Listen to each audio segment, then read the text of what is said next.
Madame, Monsieur, bonjour et soyez les bienvenus. Pour commencer, les activités du président de la République, Alassane Ouattara, est depuis hier à Addis Abeba en Éthiopie, où il va prendre part au 33e sommet ordinaire des chefs d'État et de gouvernement de l'Union africaine. Les travaux de cette rencontre vont s'ouvrir demain, dimanche 9 février 2020. 33e sommet placé sous le thème « Faire taire les armes, créer des conditions propices au développement de l'Afrique ». On en parle tout de suite avec Viviane Haïm.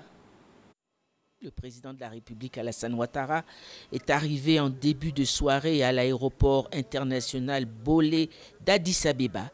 Il a été accueilli par le Premier ministre éthiopien Abiy Ahmed. Le chef de l'État ivoirien vient prendre part au 33e sommet de l'Union africaine qui va connaître son point d'orgue dimanche avec la tenue de la réunion de l'instance suprême de l'Union africaine, à savoir le sommet de la conférence des chefs d'État de l'Union africaine. Ce 33e sommet de l'Union africaine se tient autour du thème « Faire taire les armes, créer les conditions propices au développement de l'Afrique ».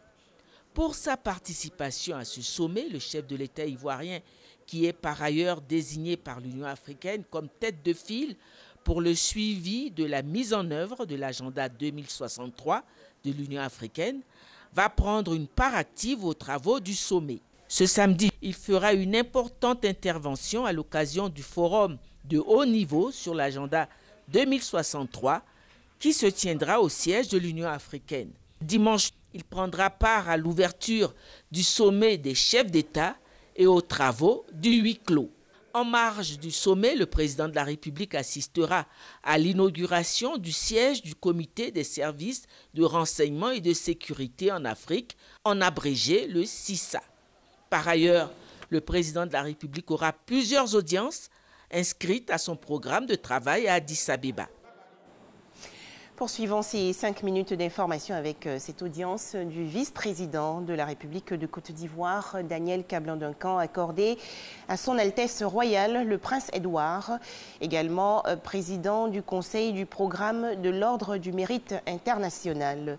Ce programme, fondé par son père, le duc d'Édimbourg, compte plus de 30 000 jeunes inscrits à travers le monde.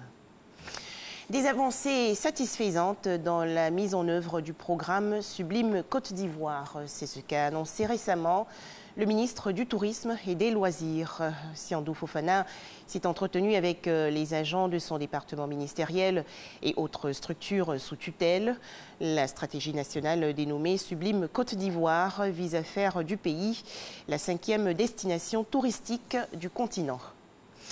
Direction Brazzaville, où les nouvelles ne sont pas bonnes pour la famille Sassou Nguesso. Un fils du président du Congo-Brazzaville a été inculpé en décembre dernier dans l'enquête sur le vaste patrimoine en France de la famille Nguesso.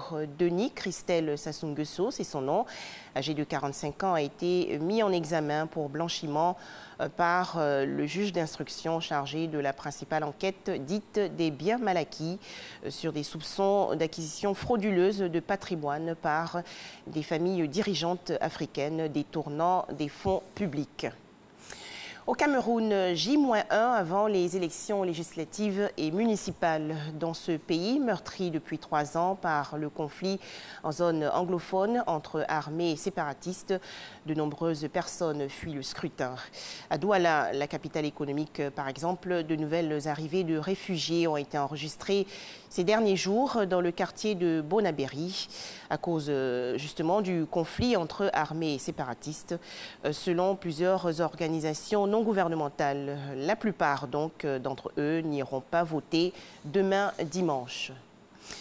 L'actualité au Burundi, la commission Vérité et Réconciliation, la CVR, chargée d'établir la vérité sur les massacres interethniques qui ont endeuillé le pays depuis son indépendance en 1962, a lancé des travaux d'excavation de fosses communes sur la route qui relie Gitega, au centre du pays, à Karouzi, un peu plus à l'est. Les ossements de plus de 6 000 victimes ont déjà été découverts. Enfin, déjà, plus de 700 morts en Chine en raison du coronavirus.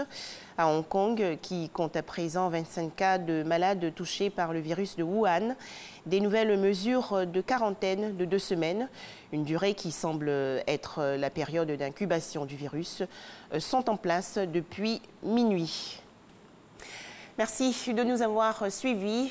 D'autres informations vous seront développées dans le 13h.